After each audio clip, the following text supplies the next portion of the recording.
بسم اللہ الرحمن الرحیم۔ السلام علیکم ناظرین محترم، ہم اپنی آج کی ویڈیو میں حضرت حزقیل علیہ السلام کا تذکرہ کریں گے اور ایک ایسا واقعہ جو ان کی قوم کے ساتھ منسوب ہے اس کا بھی ذکر کریں گے۔ یہ واقعہ نہایت ہی عبرت خیز اور نصیحت آمیز ہے۔ یہ واقعہ قرآن کریم کی سورہ بقرہ میں بھی اللہ تعالیٰ نے بیان فرمایا ہے۔ آئیے جانتے ہیں کہ حضرت حزقیل علیہ السلام کون تھے۔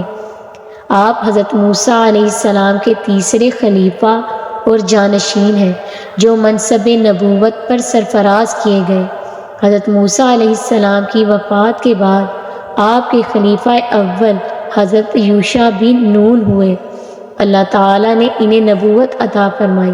ان کے بعد حضرت کالب بن یحییٰ حضرت موسیٰ علیہ السلام کی خلافت سے سرفراز ہوئے اور انہیں بھی نبوت عطا کی گئی۔ پھر حضرت حزقیل علیہ السلام حضرت موسیٰ علیہ السلام کے جانشین ہوئے۔ حضرت حزقیل علیہ السلام کا لقب ابن العجوز ہے، یعنی بڑھیا کے بیٹے۔ آپ کو ذوالکفل بھی کہا جاتا ہے۔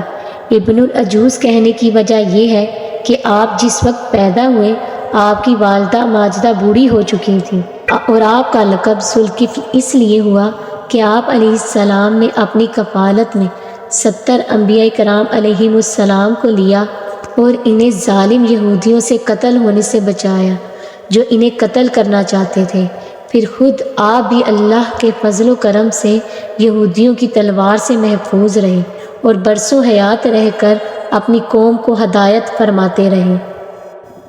مردوں کے زندہ ہونے کا واقعہ کچھ اس طرح ہے کہ بنی اسرائیل کی ایک جماعت جو حضرت حزقیل علیہ السلام کے شہر میں رہتی تھی، شہر میں طاعون کی وبا پھیل گئی۔ لوگوں پر موت کا خوف سوار ہوا اور یہ لوگ موت کے ڈر سے شہر چھوڑ کر جنگل میں بھاگ گئے اور وہاں رہنے لگے۔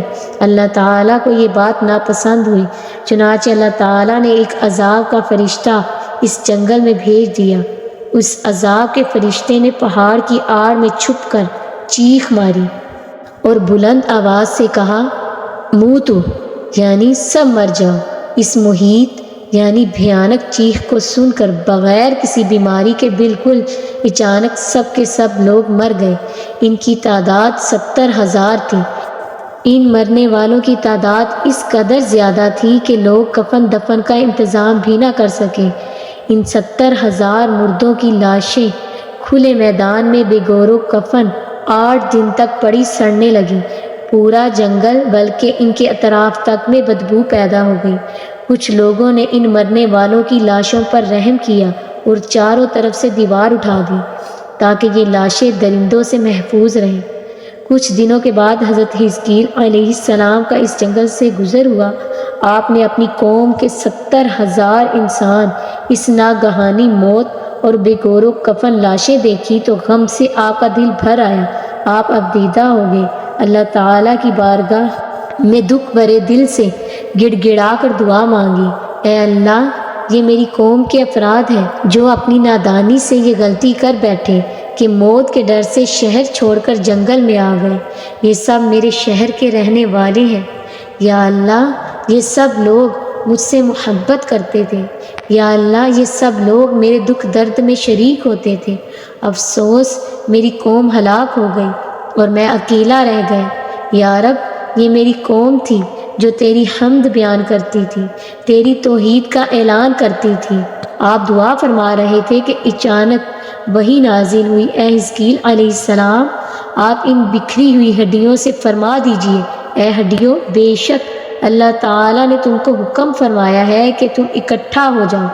یہ سنتے ہی بکھری ہوئی ہڈیوں میں حرکت پیدا ہو گئی اور ہر آدمی کی ہڈیاں جمع ہو کر ہڈیوں کے ڈھانچے بننے لگے۔ وحی آئی، اے حزقیل علیہ السلام، فرما دیجئے، اے ہڈیوں، تم کو اللہ تعالیٰ کا حکم ہے کہ گوشت پہن لو۔ یہ کلام سنتے ہی فوراً ہڈیوں کے ڈھانچوں پر گوشت پوست چڑھ گیا۔ تیسری بار وحی نازل ہوئی، اے حزقیل علیہ السلام، اب یہ کہہ دو، اے مردو، اللہ تعالیٰ کے حکم سے تم سب اٹھ کر کھڑے ہو جاؤ۔ چنانچہ آپ نے ایسا ہی فرمایا۔ آپ کی زبان پاک سے یہ جملہ نکلتے ہی 70,000 لاشیں آنن فانن یہ پڑھتے ہوئے کھڑی ہو گئیں، سبحانک اللہم و بحمدک لا الہ الا انت۔ پھر یہ سب لوگ جنگل سے روانہ ہو کر شہر میں آ کر دوبارہ آباد ہوئے۔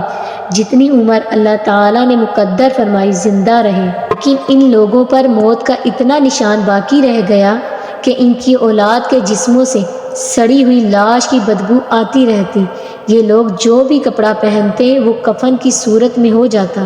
قبر میں جس طرح کفن میلا ہو جاتا ہے، اسی طرح میلا پن ان کے کپڑوں پر نمودار ہوتا۔ چنانچہ یہ اثرات آج تک یہودیوں میں پائے جاتے ہیں جو ان لوگوں کی نسل سے باقی رہ گئے۔ یہ عجیب و غریب واقعہ قرآن کریم کی سورہ بقرہ میں خدا تعالیٰ نے کچھ اس طرح بیان فرمایا ہے: اے محبوب، کیا آپ نے نہیں دیکھا جو اپنے گھروں سے ہزاروں کی تعداد میں موت کے ڈر سے نکل بھاگے، تو اللہ تعالیٰ نے ان سے یہ فرما دیا کہ تم سب مر جاؤ، پھر اللہ تعالیٰ نے انہیں زندہ فرمایا۔ بے شک اللہ لوگوں پر فضل کرنے والا ہے، مگر اکثر لوگ ناشکرے ہیں۔ اس لیے ناظرین محترم، آدمی موت کے ڈر سے بھاگ کر اپنی جان نہیں بچا سکتا۔ موت سے بھاگنا بالکل بیکار ہے۔ اللہ تعالیٰ نے جو موت مقدر فرمائی وہ اپنے وقت پر آ کر ہی رہے گی، اس لیے اللہ تعالیٰ کی رضا پر راضی رہنا چاہیے۔